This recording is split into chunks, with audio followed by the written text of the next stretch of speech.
பொதுவாக ஒரு நிகழ்ச்சி ஏற்பாடு பண்ணுறதுக்கு பல நாள் வேலைகள் நடக்கும், வாரக்கணக்காக வேலை பார்ப்போம்.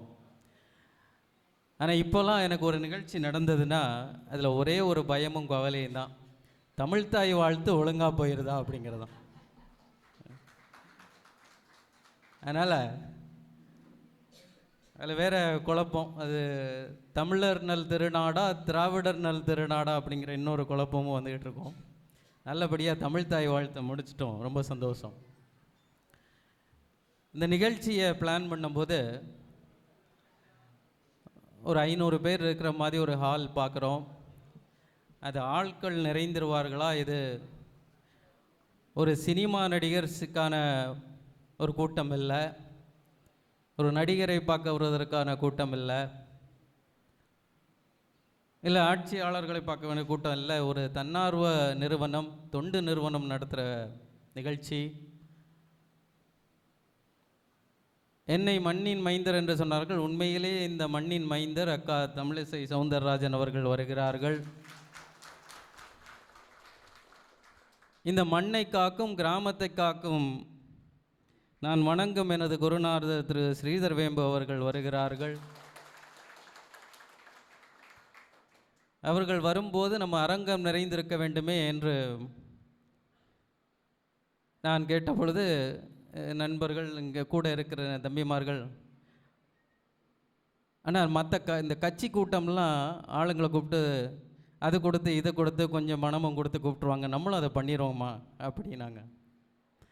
ஆக நான் அவங்கக்கிட்ட ஆணித்தரமாக சொன்னேன், எதுவுமே தேவையில்லை, மண்ணை நேசிக்கிறவர்கள் இங்கே வருகிறார்கள், மண்ணிற்காக உழைக்கும் நாம் இருக்கிறோம், யாரையும் கூட்ட வேண்டாம், இந்த அரங்கம் நிறையும், நீங்கள் எதற்கும் கவலைப்பட வேண்டாம் என்று சொன்னேன். இங்கே அரங்கம் நிரம்பி வழிகிறது. இதை தாண்டி மக்கள் இன்னும் நம்மளோட கிரவுண்ட் ஃப்ளோர்லேயும் இருக்கிறாங்க. மகிழ்ச்சி, சந்தோஷம்.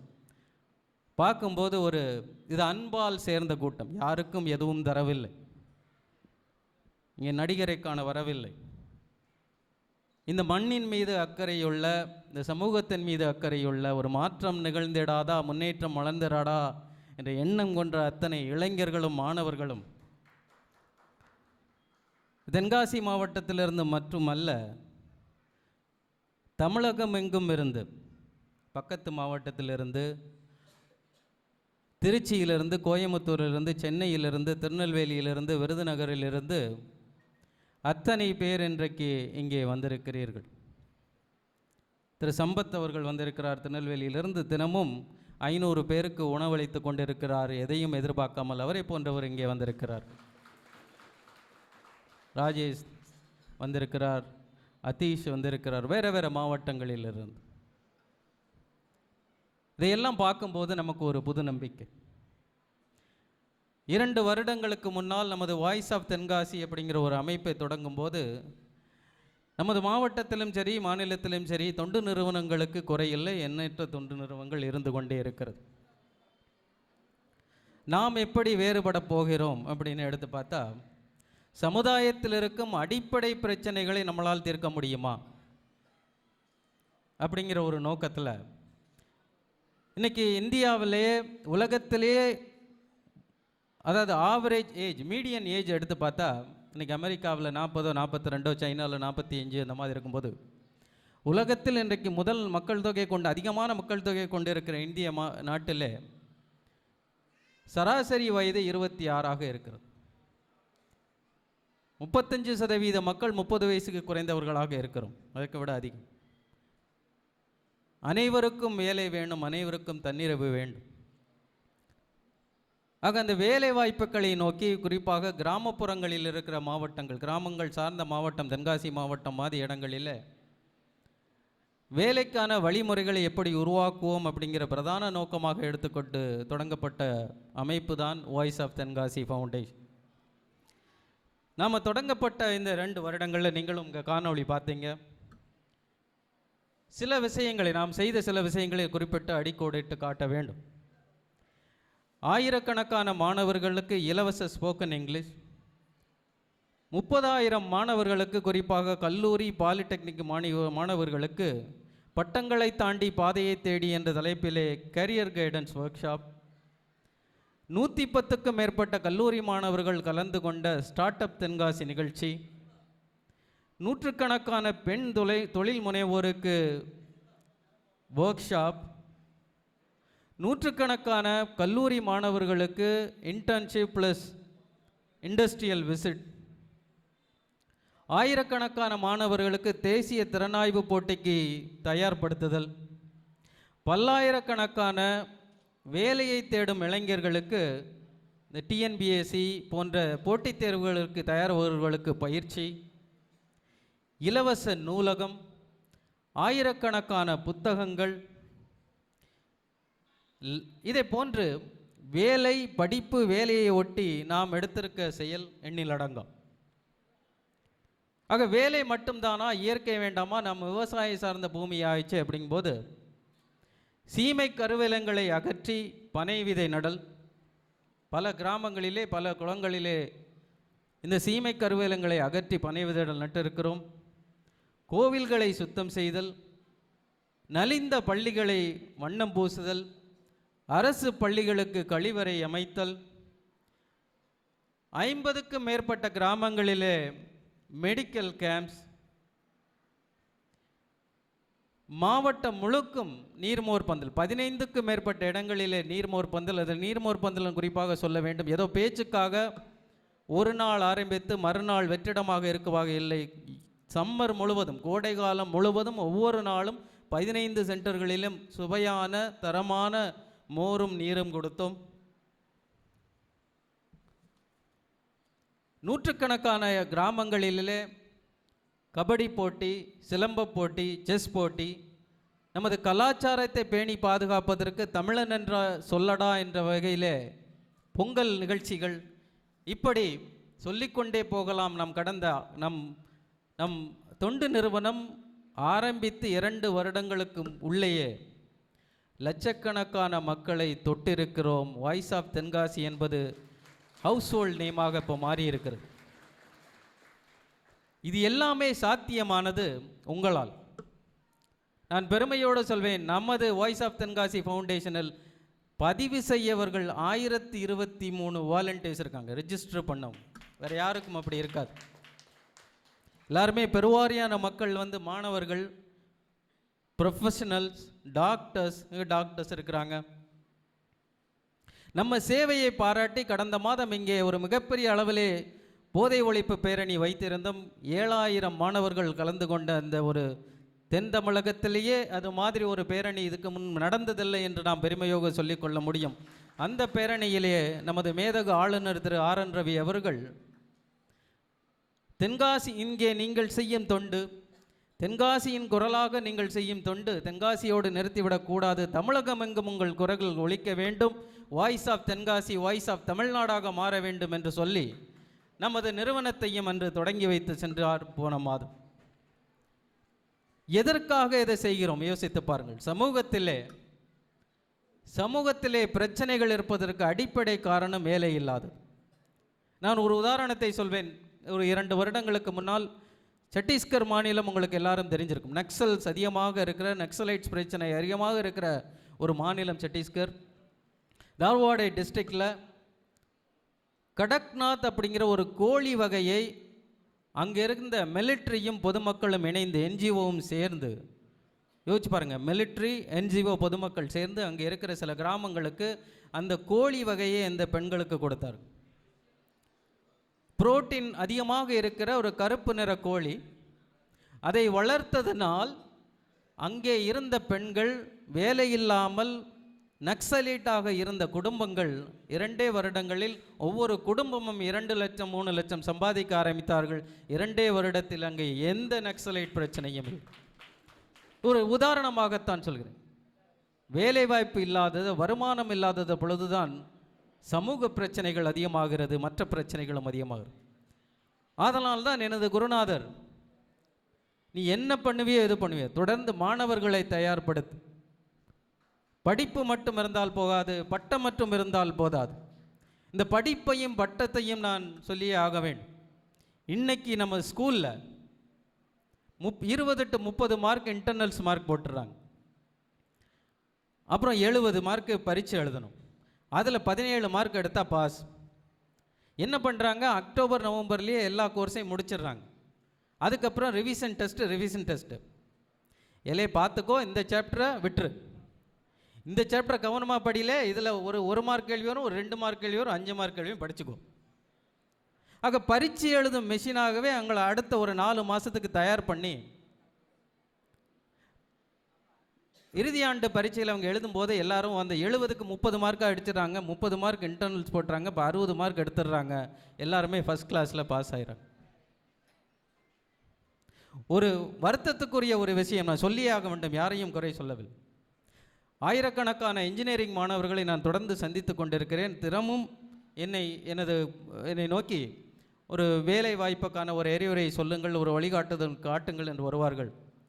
என் நண்பர் ஒருவர் அவரோட பையனை கூப்பிட்டு வந்திருக்காரு. ஒரு நல்ல காலேஜில் படித்தவர்,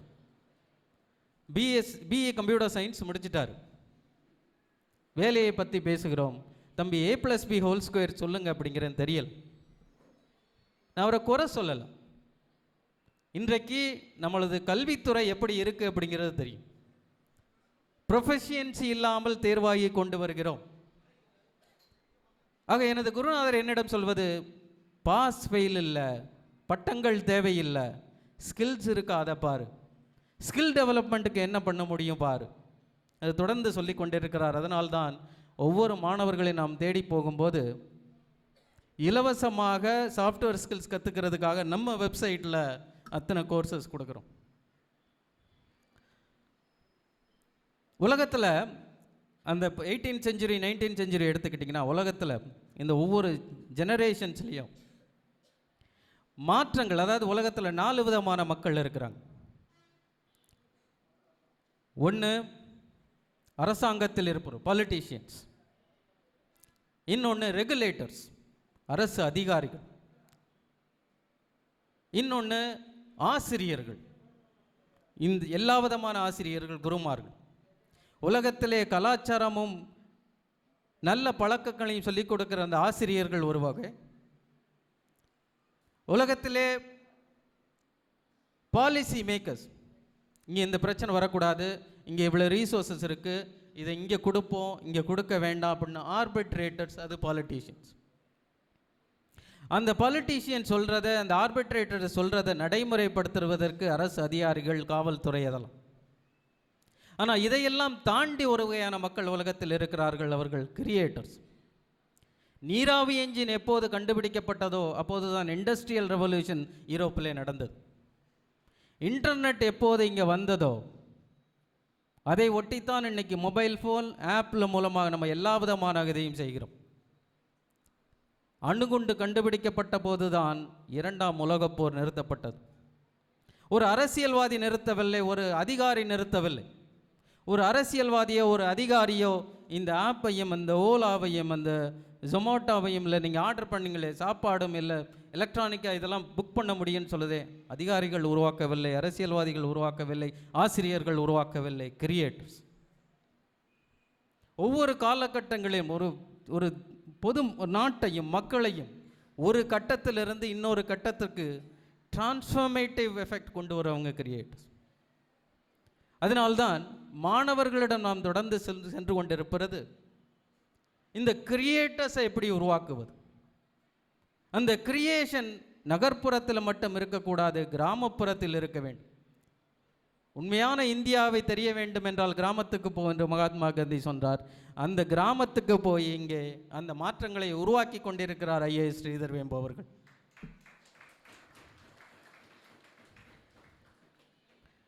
ஐம்பது சதவீதத்துக்கு மேற்பட்ட மக்கள் தொகை பெண்கள். தென்காசி மாவட்டத்தில் மட்டும் எம்ப்ளாய்மெண்ட் எக்ஸ்சேஞ்சில் ரெஜிஸ்டர் பண்ண கிராஜுவேட்ஸ் 1.5 லட்சம் பேர், பெருவாரியான பெண்கள். அத்தனை பேரும் இன்றைக்கு படித்து விட்டோம், பட்டம் வாங்கி விட்டோம், வேலையில்.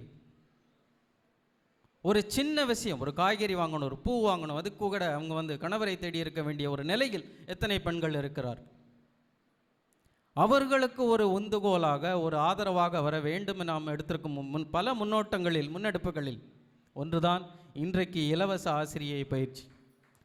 சென்னையில் இருக்கும் ஸ்ரத்தா மானு ஃபவுண்டேஷனோடு இணைந்து, அதோட நிறுவனர் இங்கே வந்திருக்கிறார் திருமதி மதுமதி நாராயணன், அவர்களோடு இணைந்து இதில் 2 விஷயம். இந்த முன்னெடுப்பை நாம் இங்கே கொண்டு வந்ததற்கு 2 காரணங்கள். ஒன்று, வீட்டில் இருக்கும் படித்த பட்டாதாரி பெண்களுக்கு ஒரு வேலைவாய்ப்பு ஆதாரத்தை உருவாக்க வேண்டும், அது ஒன்று.